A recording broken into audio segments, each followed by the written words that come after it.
This video will contain major spoilers from the manga. You have been warned, especially if you're an anime-only fan. Now, the Dr. Stone manga has finally come to an end. How was the ending? Was it even satisfying? Let's talk about that in today's video. So hello and welcome to WhyZ and thank you so much for joining in. Today we are going to talk about the ending of Dr. Stone manga. But before that, if you're new here, then please consider subscribing to our channel since I do weekly anime and manga related content along with a bunch of other stuff. With that being said, let's just jump into the video. Now, as I've said numerous times in the past, Dr. Stone is basically a series which is a love letter to science. This is a series which I can really recommend to anyone who is even remotely interested in science. And realistically speaking, for that, you don't even need to be an actual science student. You don't need to be a physicist, you don't need to be a mathematician, you don't need to be a chemist.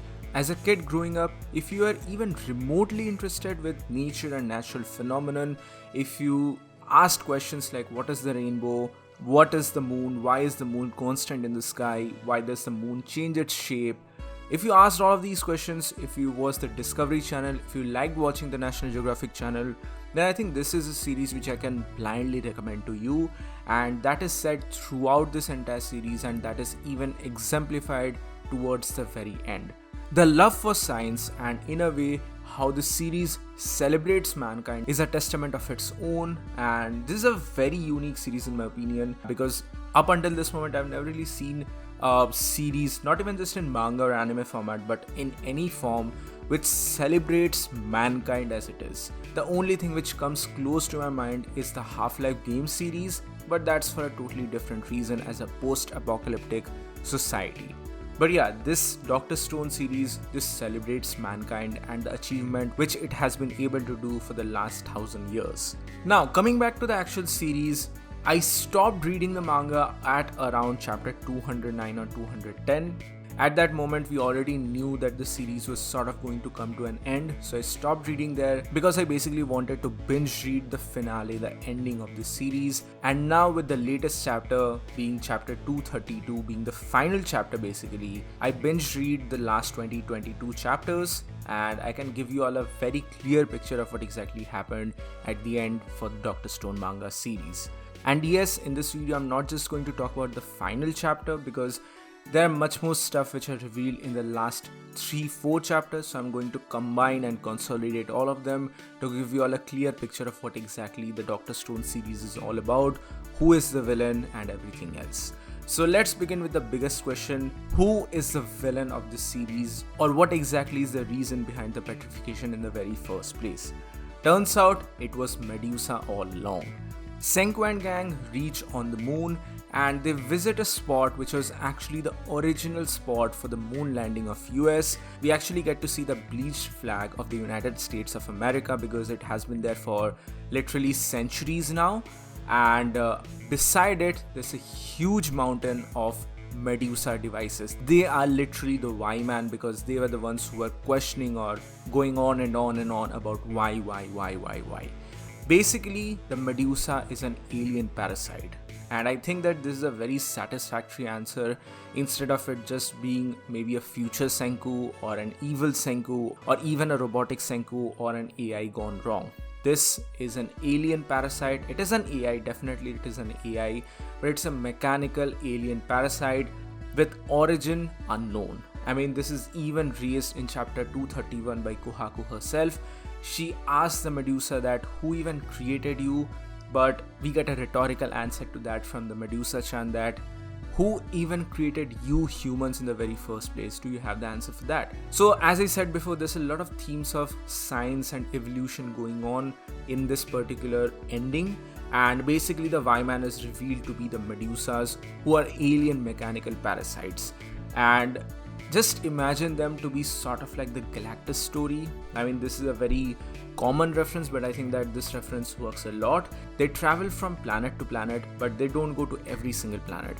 They only go to planets which they deem to be intelligent enough for their survival, and basically this happens because of the radio wave transmission. Back in the day, in the original time frame, because of humanity's excessive usage of the radio waves, These parasites detected Earth, they came to Earth, and their first prototype groups targeted one of the species, which being the swallows, and the next one was a more targeted attack on the human beings themselves. So basically their modus operandi here is that they wanted to grant these individuals with high intelligence eternal life.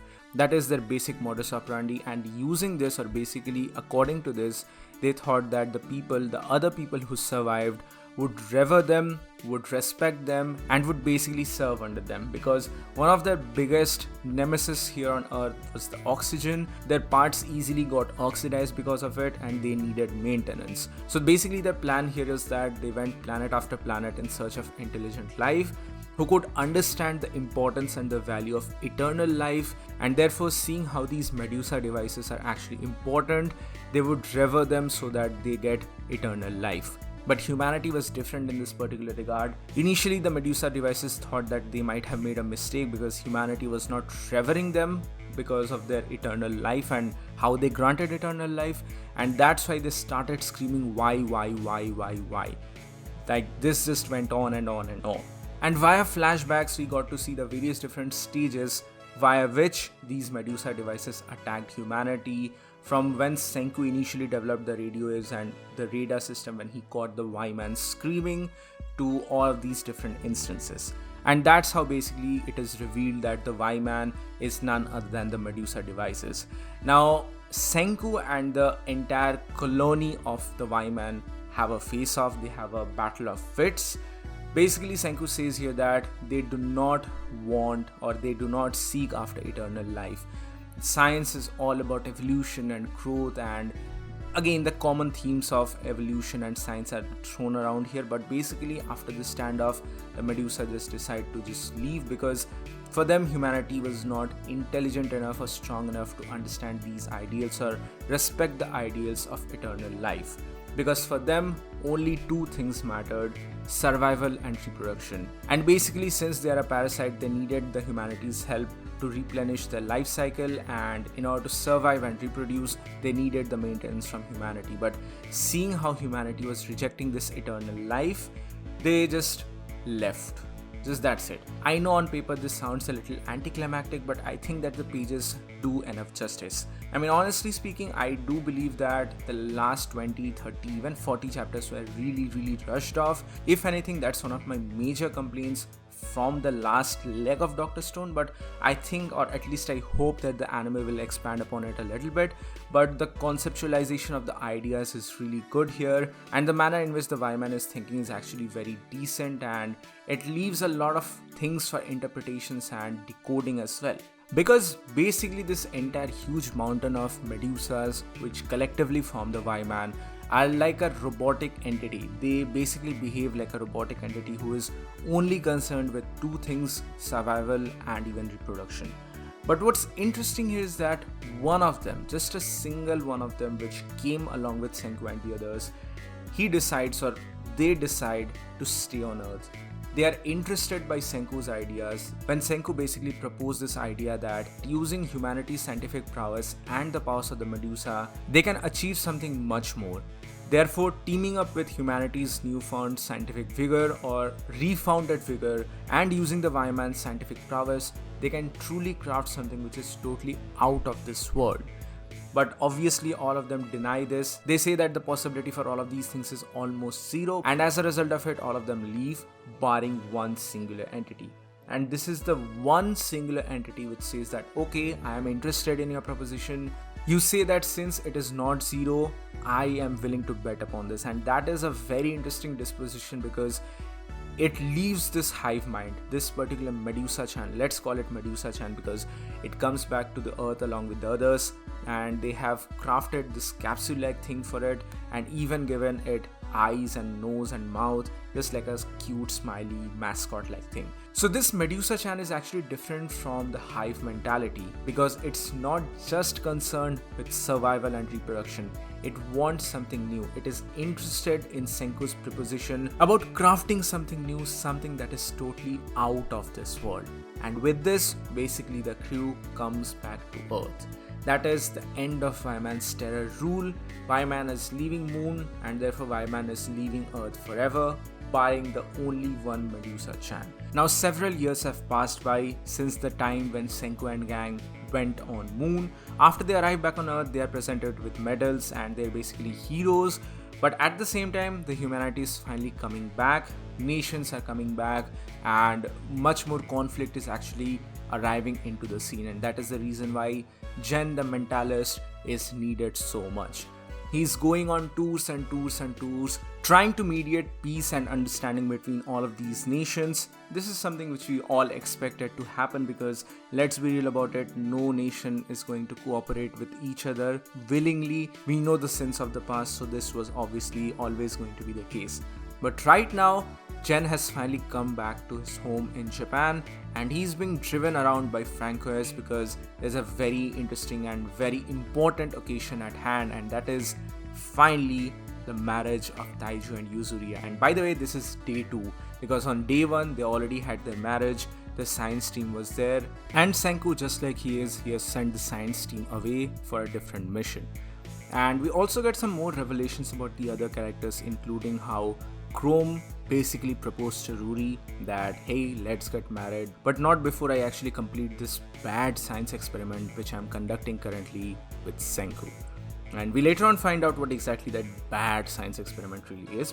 And basically before that we get some more interesting nudges about morality and the sense of justice, basically including the characters of Tsukasa, Hyoga, and how they had committed atrocities back in the original timeline of Dr. Stone, and what exactly should be done in accordance to that. And also we actually get the answer in regards to that particular, and it is none other than the science experiment which currently Senku is doing along with other scientists from all across the world. Now the other scientists from across the world, including a gender bender based Senku, I mean this was really hilarious. I really was not expecting to see this, but including all of these scientists, they are basically performing experiments upon the Medusa devices, and these include the dead devices which were not working at that particular moment. Remember the huge heap back on Treasure Island and all these other places. So they are conducting experiments on the nature of the Medusa devices and what exactly they are doing. And Senku is now Dr. Senku. Of course, he's probably one of the most important person in this world right now. And inside this huge lab, we see that Senku is conducting some experiments while Taiju and Yuzuriya are going on to present their wedding cake to Senku once again. But there's something very interesting here because Senku, along with the usage or along with the help of the Medusa device or Medusa-chan, is constructing an absolutely behemoth of a device or a machine. And this machine, guess what? It is none other than a time machine. And that is basically the ending of the series. Senku is constructing a time machine and he's going to go back into the past to prevent the deaths of the hundreds and thousands of people which happened as a result of Tsukasa, Hyoga and the others, and also more deaths which happened along the way. Because remember the map, the updated map of the world, the Yellowstone had bursted, which resulted in a huge glacier. It obviously killed a lot of people. Then there is also the changed map of South Africa, the changed map of China and all these other places. So it's obvious that there are more people who died along the way, whose statues basically got destroyed. In order to save all the 7 billion people, something that Senku initially said at the starting of the series, he's going to construct a time machine and go back in time, and using the powers of the WhyMan or using the powers of the Medusa device, he's basically going to save everyone. Now, there are obviously much more things to consider here. Obviously, the biggest one being what will happen to the crew of the Ishigami village. Ruri has been finally proposed by Chrome, but is their marriage even going to take place? Because if Senku goes back in time and prevents the death of all of these people, Ishigami village might not even be founded. So if their ancestors are not present, current day Ruri, Chrome and the others are not even going to be present. So this gives us a classic time loop paradox or a Dragon Ball paradox, whatever you wanna call it. We might need to do further follow-up videos discussing about what really happens here. But for now, Senku is finally on the grasp of making the time machine and going back in time to prevent the death of all of these people. Now this is absolutely in line with the story of Dr. Stone. This was the legitimate next step because up until this moment, we have always been dreaming about how humanity can reach or catch up to the present, including all of these inventions, including re-establishing all of these inventions The aim was always to reach up until the current moment, to reach up until what humanity had achieved up until 2020, say whatever the year when the petrification originally happened. But the next step is obviously the future. We never really even gave a thought to it, but now using the help of Medusa-chan's advanced scientific prowess, humanity can achieve much more. And this one panel from Ryusui just sums everything up, that every dream which was mocked in the past eventually became a reality.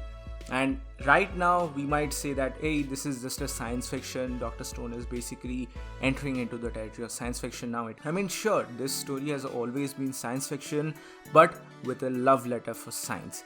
And who knows, maybe 100 years, 1000 years later, time machine might actually be a possibility, and then no one will laugh at the dreamers who even dreamt about a time machine.